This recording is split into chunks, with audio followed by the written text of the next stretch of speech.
Good morning, guys, and welcome to the first of our series of Beowulf video lessons.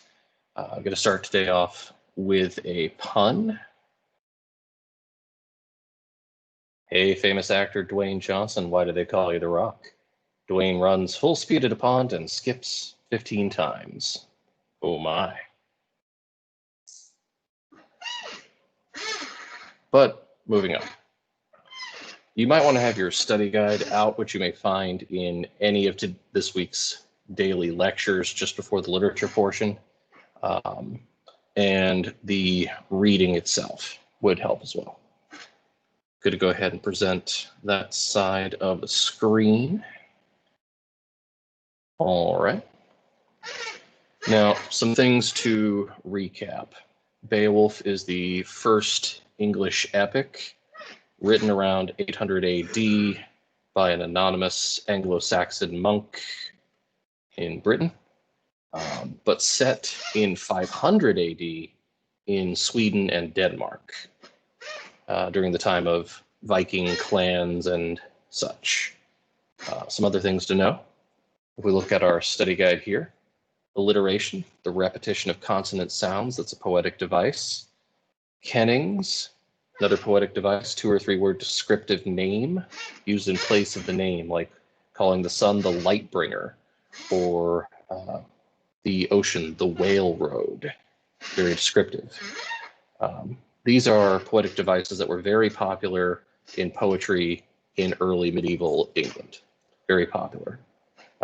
Later on, we get things like rhyme, meter, things you might find more recognizable in terms of poetry, but at this stage, alliteration and kennings are their favorite things to do in poetry. More concepts. Beowulf is a couple of genres. It's an epic, which means it is about a national hero going on adventures, saving the people from danger, and generally embodying all the things that society loves, all the things that society values, the virtues of that society. Since this was written in Anglo-Saxon society, and their virtues were strength, bravery, loyalty, generosity, friendship, among other things, you can expect to see a lot of that in their hero. Conversely, if you were to study the hero, you would see what that society values. They are mirrors for one another. So again, written anonymously. We're just going to dive right into the first day's reading. These are all excerpts from the full text. I highly recommend reading the full book. It is wonderful. But for our first foray into Canvas classes, I thought excerpts would be the way to go. Maybe next semester for the full text. But starting with this scene, the fortunes of war favored Hrothgar. Friends and kinsmen flocked to his ranks, young followers, a force that grew to be a mighty army. So his mind turned to hall building, and he handed down orders for men to work on a great mead hall, meant to be a wonder of the world forever. So Hrothgar is the chieftain king of the Danes, a clan of Vikings that, as you can imagine, lived in Denmark. And they were very good in battle. They went around fighting each other, conquering each other. A good king at that time was defined as someone who won a lot of battles and made the other folks pay tribute to him, their definition. And so he was so good in battle, he and his people, that they wanted to build a building to celebrate those victories, to party, to have food, mead, which is a wine made from honey, and tell stories like this, actually. But he wanted it not just any mead hall, but a grand one, to be the next wonder of the world, that big, that flashy, that covered in gold. A very big, flashy celebration hall. So it would be his throne room, and there he would dispense his God-given goods to young and old, but not to the common land or people's lives. So it's saying he planned to be generous with the winnings, the spoils of war. Whatever they got to treasure, he would hand it out to the people, not hoard it from himself. He's not a mythical dragon sitting on a hoard of gold. He's not a greedy king. A good king in Viking culture takes the gold from other clans, but then gives it to all the people in his clan, generous within the clan. Not the land or people's lives, that's a little different. You don't just hand those out. Far and wide through the world I have heard, I, the anonymous narrator, orders for work to adorn that wallstead were sent to many peoples, and soon it stood there, finished and ready in full view, the Hall of Halls. Heorot was the name he had settled on it, whose utterance was law. So the word Heorot, they think, comes from the word H-A-R-T, hart, meaning male deer. So they think it was named basically for a pair of antlers on the front of the building, above the doors. Even back then, they decorated with antlers. See? Nor did he renege, but doled out rings and torques at the table, meaning he kept his word and handed out gold. The hall towered, its gables wide and high, and awaiting a barbarous burning. That doom abided, but in time it would come, the killer instinct unleashed among in-laws, the bloodlust rampant. So this is a little weird, little jarring shift here, and it's meant to be. It's like things are going well, peaceful, victory, treasure, celebration, yay, death's coming soon. Why would the author do that? And that's to suggest a little foreshadowing. Because you see, in Viking culture, outside of books about monsters and monster slaying, the thing they died to a lot was vengeance killing. Vengeance, vendetta, blood feuds. You kill person in tribe A's son or grandson might come and kill you guys eventually. And if a son or grandson lives from that, they'll go back and kill them over and over again until everybody's dead. Whole clans were wiped out for vengeance killing. There were ways to avoid this, such as a were guild. You can negotiate a price of gold, a man price, kind of like a legal settlement, but for murder, which is strange. It's like, oh, you murdered our family member here. That'll be 10 gold, please. Okay, I'll pay 10 gold so you don't chase me down and kill me. That was a thing. I don't know the exact amount back then. If you can find some exact amounts documented, one, I'll be impressed. But two, please share that with the class. That would be interesting. But that's another thing they did. Another way they tried to get peace away from vengeance killing was peace through marriage. The daughter of a clan's king or chieftain might marry the son of another chieftain. And as we'll see in this story, that doesn't always work out. That's often a temporary peace. These guys love to kill each other, and they were very good at it, unfortunately. One thing you'll note that with any story that's got a lot of fantasy things going on, if it's one of the literary classics, generally there's two layers. There's the fantasy layer, guy killing monsters in this story, and the cycle never ends. There always seems to be another monster. But beneath that, beneath the surface, is the human meaning, the real world meaning. The vengeance killing keeps going on. It's an endless cycle, and there always just seems to be more killing. It never ends. They're never satisfied. Endless cycle leading to the death of their culture, their people, their way of life. But let's continue. Then a powerful demon, a prowler through the dark, nursed a hard grievance. Notice here, this is a good time for a literary term called juxtaposition. Juxtaposition. That's when two things are placed side by side in a literary work to suggest a connection, a connected meaning, a third meaning of some kind. Easiest way to explain this, what if I told you, hypothetically, that there are a lot of bad drivers on the road out there? You might nod and be like, yeah, that's true. Now, what if I said right afterward, hey, I heard your mom just got her license back? I just said two separate things, but you're inferring a connected thing, a connection, a third meaning. Not a flattering one either. That's why it's hypothetical. But that's juxtaposition. That's what that does. It's not always so obvious, so blatant.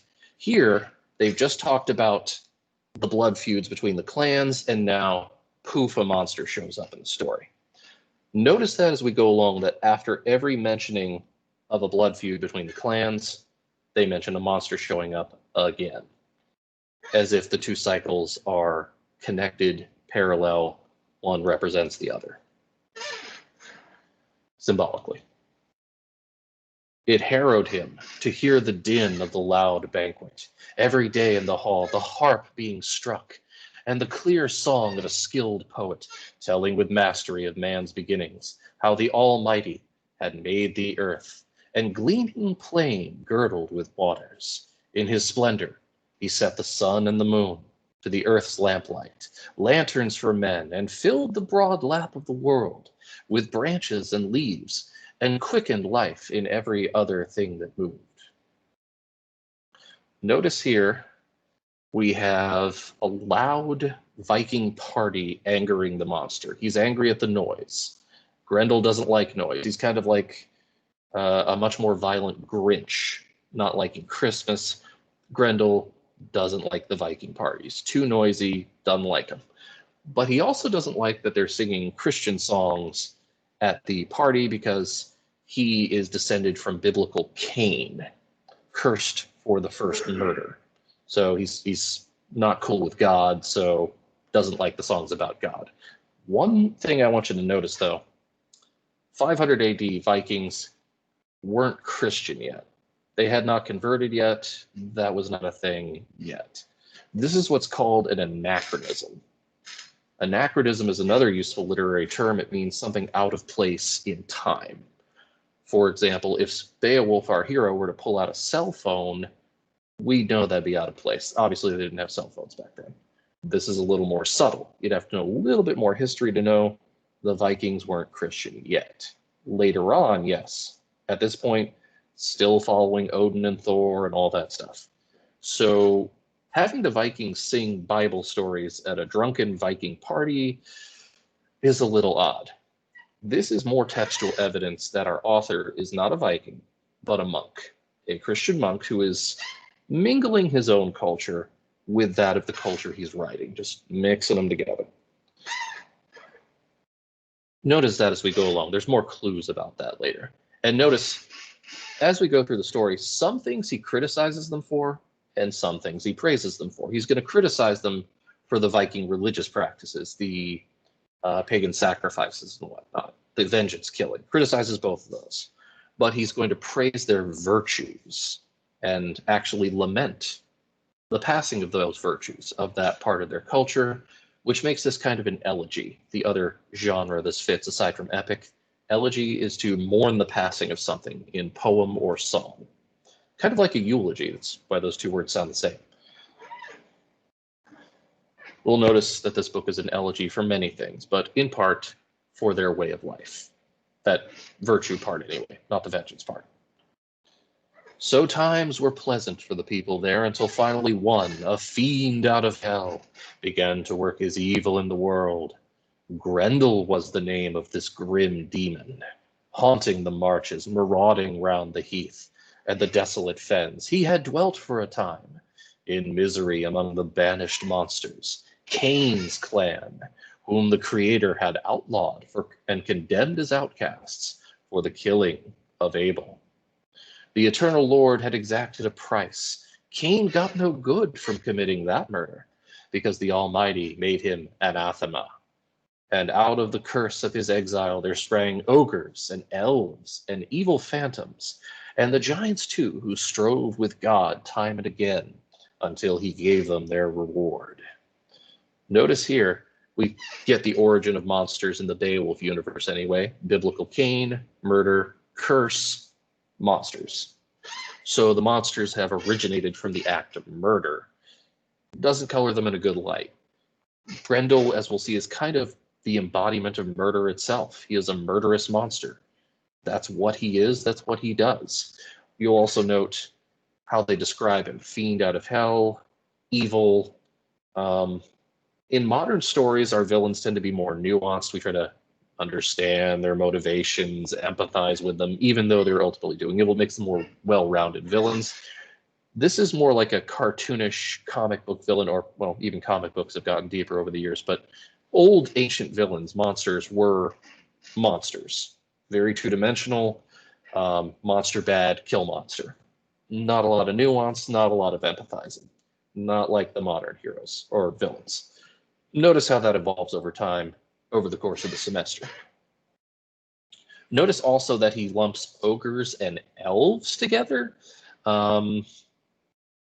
Yeah, so the author is lumping all magical creatures together as monsters, pagan, evil, not really splitting hairs and saying, oh, elves are frolicking through the forest and ogres are killing people. No, that's not splitting hairs, not distinguishing all magical creatures, evil, bad, in the Beowulf universe. So after nightfall, Grendel set out for the lofty house to see how the Ring-Danes were settling into it after their drink. And there he came upon them, a company of the best, asleep from their feasting, insensible to pain and human sorrow. Suddenly then the god-cursed brute was creating havoc. Greedy and grim, he grabbed 30 men from their resting places and rushed to his lair. Flushed up and inflamed from the raid, blundering back with the butchered corpses. Believe it or not, this is poetry about monsters eating people. It's alliteration, kennings, attention to the sound and rhythm of the language, unlike prose, so it's poetry. Another thing to note, Grendel broke into Heorot while everybody was asleep from their heavy partying and ate them. Not all of them, just 30 of them. Yeah, ripped them apart, killed them, ate them, carried some back home in a doggy bag, so to speak. Killed 30 warriors in all. It's quite a bit. Then as dawn brightened and the day broke, Grendel's powers of destruction were plain. Their wassail was over. They wept to heaven and mourned under mourning. Their mighty prince, that's Hrothgar, the storied leader, sat stricken and helpless, humiliated by the loss of his guard, bewildered, stunned, staring aghast at the demon's trail in deep distress. As you see, he leaves a blood trail back to his lair from all of his sloppy eating. His lair ends up being a cave underwater in the swamps by the mountains. Typical evil monster place. He was numb with grief, but got no respite. For one night later, merciless Grendel struck again with more gruesome murders. Malignant by nature, he never showed remorse. It was easy then to meet with a man shifting himself to a safer distance, to bed in the bodies, for who could be blind to the evidence of his eyes, the obviousness of that hall watcher's hate? Whoever escaped kept a weather eye open and moved away. So it's noting that people got the drift. If you slept in Heorot, partied in Heorot, you died. Grendel eats you. So common it was to notice people sleeping somewhere else, partying somewhere, or not partying at all, but definitely sleeping somewhere they're not going to get killed and eaten. Grendel ruled in defiance of right, one against all, until the great house in the world stood empty, a deserted wallstead. One thing Beowulf loves to do, the book, is to give you the image of a happy hall filled with laughter and joy and partying and celebration, and then silent, a silent, empty hall. It's their favorite, the book's favorite sad image of contrast. Happy hall filled with life and joy, silent, cold, empty, dark. And that's not just Beowulf. A lot of other Anglo-Saxon poems love that type of thing too. If you've ever read The Seafarer, that poem is an elegy about mourning life on land because he's out at sea all the time. And if you notice the contrast there, it's also kind of a happy, warm, joyous life on land, like Heorot, and life at sea, cold, empty, alone. They love that type of contrast in these poems. For 12 winters, so 12 winters, 12 years, for 12 years, Grendel plagued the Danes. They could not party. Seasons of woe, their heathenish hope, deep in their hearts, they remembered hell, the almighty judge of good deeds and bad, the Lord God, head of the heavens and high king of the world, was unknown to them, sorry. Oh, cursed is he who in time of trouble has to thrust his soul into the fire's embrace. Forfeiting help, he has nowhere to turn. But blessed is he who after death can approach the Lord and find friendship in the father's embrace. So basically, this is more textual evidence that the author is a monk, not a Viking. He's basically saying after they had 12 years of trouble, the Vikings, the Danes, sacrificed to their pagan gods, and ooh, shame on them for that. Yep, that's what the monk is saying. So that troubled time continued, woe that never stopped, steady affliction for Halfdana's son. That's Hrothgar. He is the son of Halfdana. His father, previous king, was probably half Danish. It's not a creative name, I know. Too hard an ordeal. There was panic after dark. People endured raids in the night, riven by terror. When he, Beowulf, our title character, heard about Grendel, Hygelac's Thane, was on home ground over in Geatland. So Beowulf, the nephew and top warrior, top thane of King Hygelac, king of the Geats, a tribe in Sweden, when he hears about this trouble, and it takes a while, 12 years apparently, because they didn't exactly have phones or internet back then, or newspapers, and you just hope they could read it all, honestly. When he heard, he's like, seems like a job for me. There was no one else like him alive. In his day, he was the mightiest man on earth, high-born and powerful. He ordered a boat that would ply the waves. He announced his plan to sail the Swan's Road and search out that king. Now, that's a kenning for you. Swan's Road means the ocean. Anglo-Saxon poets don't want to say the ocean, the ocean, the ocean, the ocean all the time. They like to get creative and florid, flowery, especially in poetry, which was their favorite way to write back then. So, the Swan's Road. The famous prince who needed defenders. Nobody tried to keep him from going. No elder denied him, dear as he was to them. So even though the people of the Geats were like, ooh, let our top warrior go risk his life for another clan. I don't know about that. But they didn't stop him because he's Beowulf. He does what he wants. They're like, yeah, okay, sure you can do it. Instead, they inspected omens and spurred his ambitions to go. So they tried to tell the future. Whilst he moved about like a leader that he was, enlisting men, the best he could find, 14 others. The warrior boarded the boat as captain, a canny pilot among coast and currents. Time went by. The boat was on water, in close under cliffs. Men climbed eagerly up the gangplank. Sand churned in surf. Warriors loaded a cargo of weapons, shining war gear in the vessel's hold. Then heaved out, away with their will in their wood-wreathed ship over waves with the wind behind her and foam at her neck. She flew like a bird. Not literally flew, just moved very fast. Until her curved prow had covered the distance, and on the following day, at the due hour, those seafarers sighted land. Sunlit cliffs, sheer crags, and looming headlands, the landfall they sought. It was the end of their voyage, and the Geats vaulted over the side, out onto the sand, and moored their ship. There was a clash of mail and a thresh of gear. They thanked God for that easy crossing on the calm sea. Couple things to notice. Clash of mail. That's referring to chainmail, a popular type of armor at the time. Chainmail is little links of metal woven together like a suit or coat of chain metal.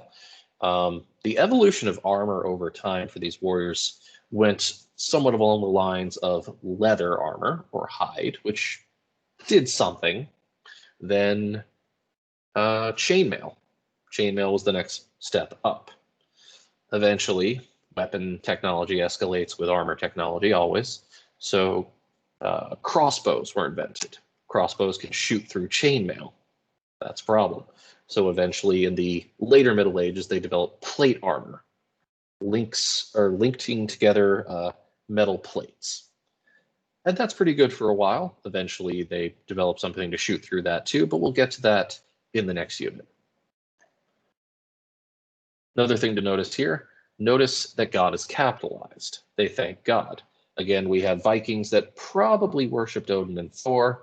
thanking the Christian God. That is an anachronism. They weren't Christian yet. Just another thing to note. When the watchman on the wall, the Scyldings lookout, whose job it was to guard the sea cliffs, saw shields glittering on the gangplank and battle equipment being unloaded, he had to find out who and what the arrivals were.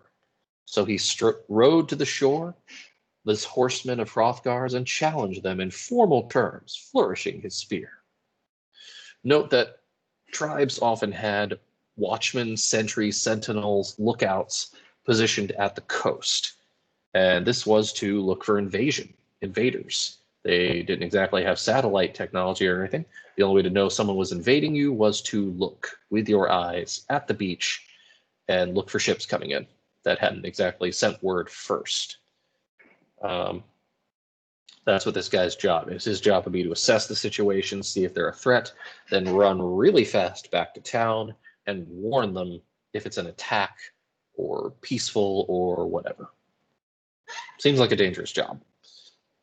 What kind of men are you who arrive, rigged out for combat in coats of mail, sailing here over the sea lanes in your steep-hulled boat?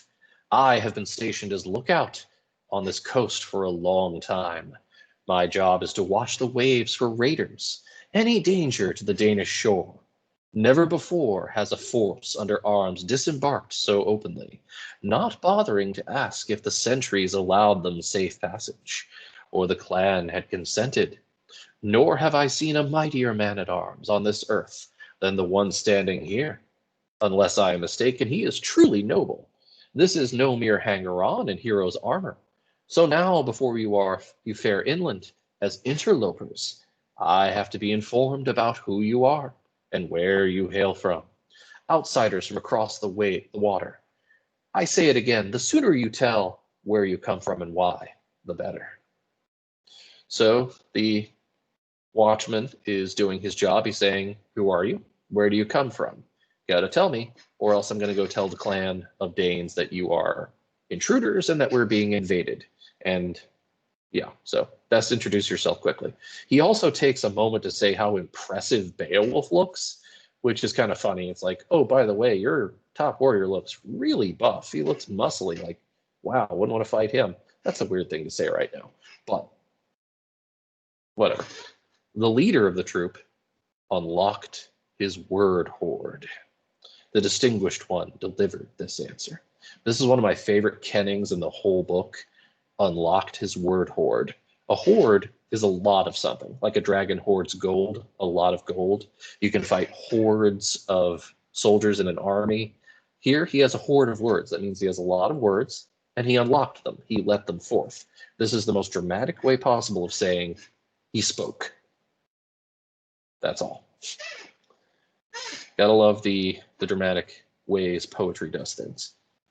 We belong by birth to the Geat people, and owe allegiance to Lord Hygelac. In his day, my father was a famous man, a noble warrior lord, named Ecgtheow. He outlasted many a long winter, and went on his way. All over the world, men wise in counsel continue to remember him. We come in good faith to find your lord, and nation's shield, the son of Halfdana. Give us the right advice and direction. We have arrived here on a great errand to the Lord of the Danes, and I believe, therefore, there should be nothing hidden or withheld between us. So he's saying, he introduces himself basically by saying, we're of this tribe, the Geats, my king, Hygelac, my father, Ecgtheow. That's his resume, his business card, clan, king, father. And if they were famous, you knew them, then you knew who he was. How you got famous was winning lots of battles. And he says his intentions, of course. We've heard your king, son of Halfdana, Hrothgar, has a monster problem. We're here to help you with that. If you've seen the more recent 2000s film of Beowulf, they're a bit more concise here. He says, I am Beowulf, and I've come to kill your monster, verbatim. Gets right to the point there. So tell us if what we have heard is true about this threat, whatever it is. This danger abroad in the dark nights, the corpse maker, mongering death, Another fun kenning, the monster is the corpse maker, because he makes corpses. In the Shielding's country, I come to proffer my wholehearted help and counsel. I can show the wise Hrothgar a way to defeat his enemy and find respite, if any respite is to reach him ever. I can calm the turmoil and terror of his mind. Otherwise, he must endure woes and live with grief for as long as his hall stands at the horizon on its high ground. Very dramatic way of saying, I've come to help. Take me to your leader. Undaunted, sitting astride his horse, the Coast Guard answered, anyone with gumption and a sharp mind will take the measure of two things, what's said and what's done. I believe what you have told me, that you are a troop loyal to our king. So come ahead with your arms and your gear, and I will guide you. What's more, I'll order my own comrades on their word of honor to watch your boat down there on the strand. Keep her safe in the fresh tar until the time comes for her curved prow to preen on the waves. And bear this hero back to Geatland. May one so valiant and venturesome come unharmed through the clash of battle. So they went on their way. The ship rode the waters, broad-beamed, bound by its hawser, and anchored fast. That's where we're going to pause in the reading for today. Do note the alliteration everywhere. Valiant, venturesome, common clash, prow and preen. Sometimes it's only 2 repetitions, sometimes 3, sometimes 5, but minimum 2 in that line. Let's see. Let's look at our study guide. Already answered 1 and 2 at the beginning of this lecture. 3, you want to know who King Hrothgar is, basically, King of the Danes. Very successful in battle. And why they build Heorot.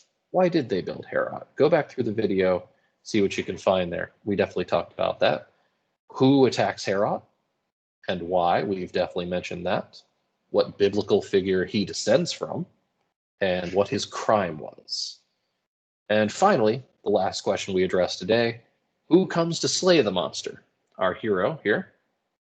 We'll get to why next time. Okay, I lied. We'll just talk about why now. I realize that we should talk about that now. Multiple reasons. 1, warriors wanted fame back then. And the way you got fame was by impressive deeds in battle, and then people singing of your deeds in battle, telling stories at the parties at places like Heorot, the mead hall. That's one way. That's one reason he wants fame. And what more fame could you get than killing the monster that plagued the top warriors in the land for 12 years? That's pretty impressive. You'll get a story out of that. Looks like you did. Second thing, we find out at some point that Beowulf's father knew King Hrothgar. Hrothgar actually saved Beowulf's father, Ecgtheow, once upon a time, saved his life. You see, Ecgtheow killed someone from another tribe and was running from the blood feud, the vengeance. And Hrothgar negotiated the Were-Guild, the man price, the son of gold, the settlement, and saved his life. Ecgtheow died of old age before he could repay that debt. So Beowulf is here to repay the father's debt to Hrothgar. So that's reason number 2, repaying a debt. 3, another reason, since he is a epic hero, he's come to save people from a monster, save lives, doing a good deed for the people. That's reason number 3. So make sure to go through this video, answer questions 1 through 6 if you've not done so already, and I'll see you in the next video. And before we leave, here is one more pun. Let's see. Here's how to get a hot date. You take a date, put it in the microwave. It's a hot date. Indeed. Well, I'll see you next time. Take care and happy reading.